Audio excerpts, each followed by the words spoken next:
Bob the Vape and Computer Guy. Today I want to go over a few things. I want to go over my experiences first time building with nickel and using temperature control, and give you a review of the XPro M80 Plus by Smok. Alright, my first experiences with nickel, let's talk about that for a little bit. If you're someone who builds your own coils, then I'm sure you're familiar with Kanthal.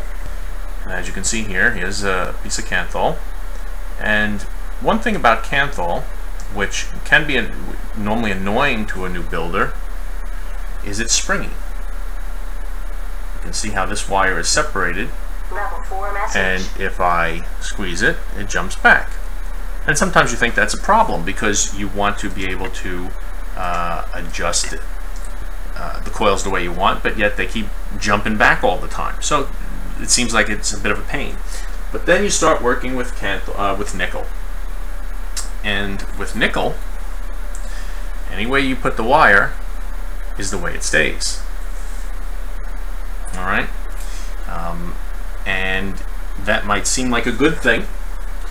Let's see if we can get a piece of it here. You might think, well, that's good. Now I can get the coils to stay where I want.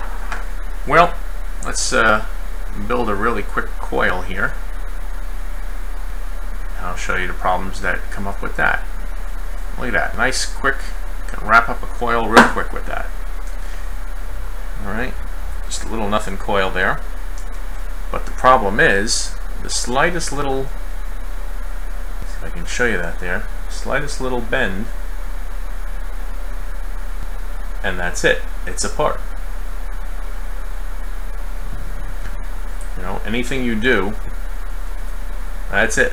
And it's ruined. Obviously, you're never going to use that again. So, building with nickel has proven to be quite an experience, and more of a pain makes you appreciate Kanthal. But nickel on its low resistance is what's necessary pretty much for temperature control, because it allows your mod to read the temperature fluctuations, the resistance fluctuations. But it can be a bit of a pain.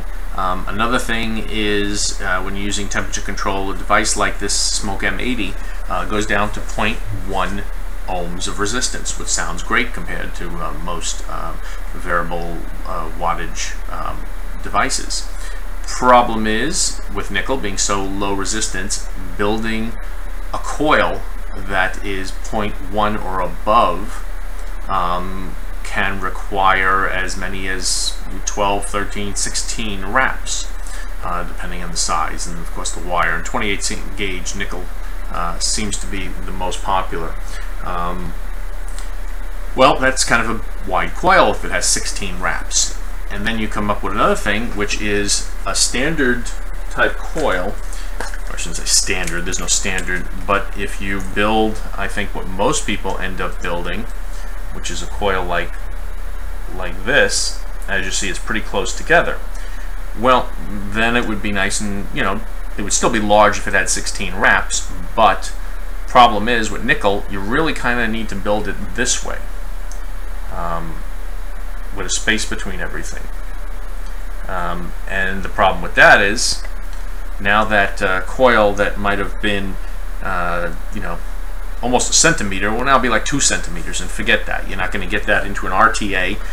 You can get it, you know, in a dripper and an RDA, but the coils have to be quite big. So you really need, for temperature control, a device that can go down to like 0.05 ohms in resistance, not to have to really work with your coils and build big coils. And of course, the bigger the coil you build, and nickel being so easy to bend and manipulate, you just try and wick that thing and you bend it a little bit and you're just messing up the whole coil. So it's a bit of a hassle and a bit of a challenge. And if you're somebody who really likes to be picky and make your coils just right, work with them, you may enjoy it. If you're someone who's vaping, even like I am as a hobbyist, not necessarily quit smoking, but just because you enjoy it, it still can be a challenge, and it can get frustrating, and it makes you want to go right back to Kanthal, at least in my case. So with that said, let's dive down close and take a quick close-up look of the M80, and let me tell you some of the features and the pros and cons about it. Okay, so here we are up close with the M80. Let's take this tank off of here.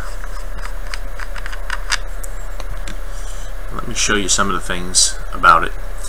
You have very nice construction here. Looks like a solid piece, single piece of aluminum here, no seams really, and then everything's put in through the top and through the bottom, which has these 4 nuts on top and bottom. It's nice, it's solid, it feels well built, the quality feels very good. You have venting on the bottom, and you have your charge and data port, because this is firmware upgradable. A lot of people are saying that the temperature control does not work on this device. A lot of reviewers are saying it works, doesn't work the same, doesn't work at all. And this being my only temperature control device, I can't speak to how it works compared to other devices. All I can tell you is my experience with it. Experience with temperature control on this device is that it is doing something. Whether it is the way it's supposed to work, whether it works as well as other devices, I can't say. But what I can tell you is if I take an e-juice that I know well, that I've been vaping for quite a while, and I know that I can, on a 0.5 ohm coil, I can get about 20 watts, and above that the taste changes. I used a juice that I'm very familiar with for that.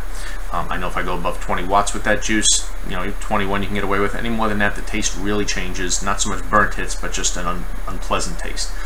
Well, on this device, if I set it for 350 degrees, which is what I found works for that juice, whether I'm set for 20 watts, 30 watts, or 80 watts, it's tasting fine. I'm getting, it's not going above 350 degrees. To me, that's temperature control. Now, you may say, well, what's the difference of just not going above with the wattage? Just keep your wattage at 20 watts. Well, what I found is there's a lot more variables when you're wicking with normal Kanthal, and you're trying to figure it out, because it goes by the resistance of coils, it goes by the amount of cotton, if you're using organic cotton or something else, the design of the coils. There's a lot of factors involved there, and you may be able to get 18 one time, 20, 22 another time, where when using temperature control, that seems to matter a lot less. You set it for 350 watts, and that's it. No matter what the build is, it's not going to go above 350 watts. I'm sorry, 350 degrees. So you're getting very consistent. I can take that juice, put it on any nickel build temperature control setup, set it for 350 degrees, and I'm getting the most vapor and the most flavor I can get out of there without it, the flavor changing, going to the point that it's not enjoyable anymore. So in that regard, it is working. There is some temperature control working on this device. Whether, again, it works better on other devices, I can't say. This is my first experiences with nickel and temperature control. That said, I probably won't be doing too many nickel builds because of the headache of trying to build such a big coil to keep it above,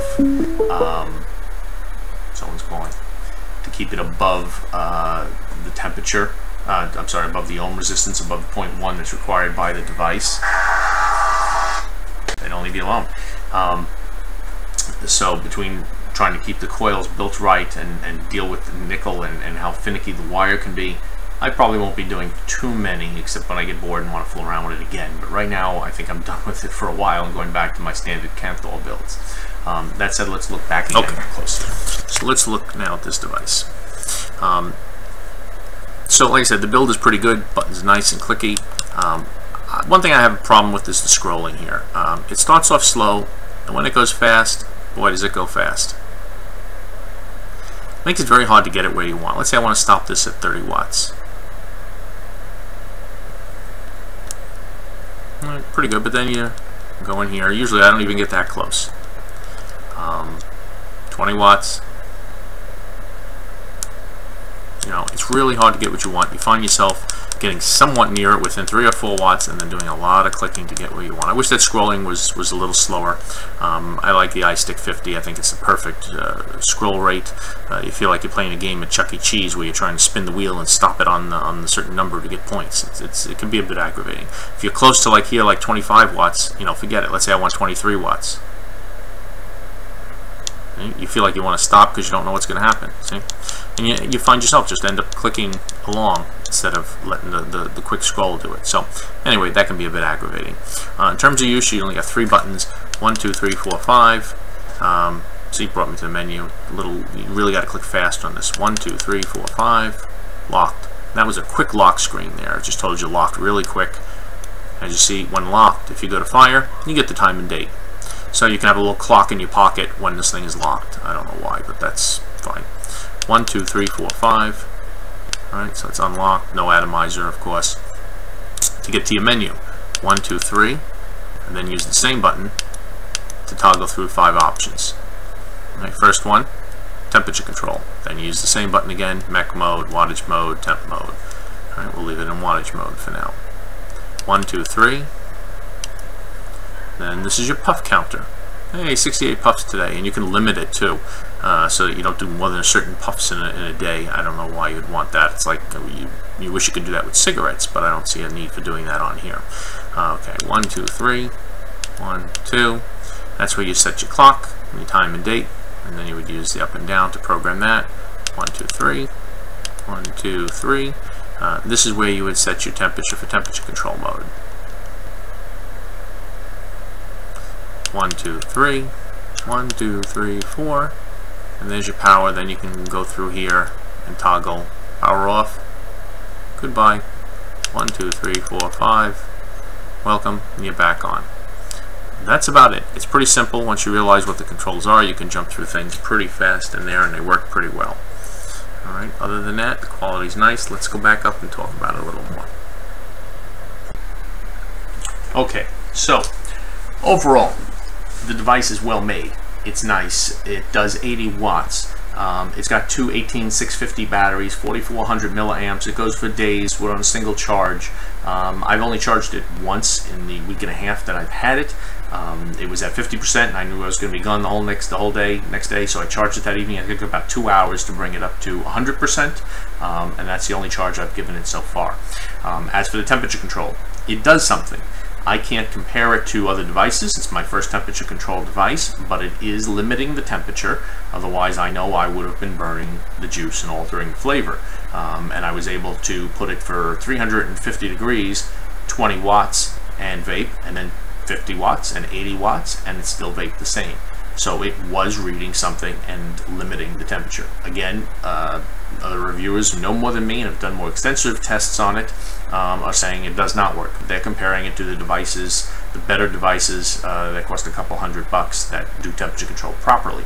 This is a $60 box. Even if you just bought this and used it as your primary mod without doing temperature control, it is a great device. You don't need to do temperature control, on it. You can just use it in standard wattage mode, and it works fine. I would recommend this. I was recommending people I know the iStick 50s. I still have my iStick 50. I love it. There's been some rumors going around about them venting and having some battery leakage problems. I think those are people who put it charging overnight. I have done that before. I don't plan to do it again based on what I've heard.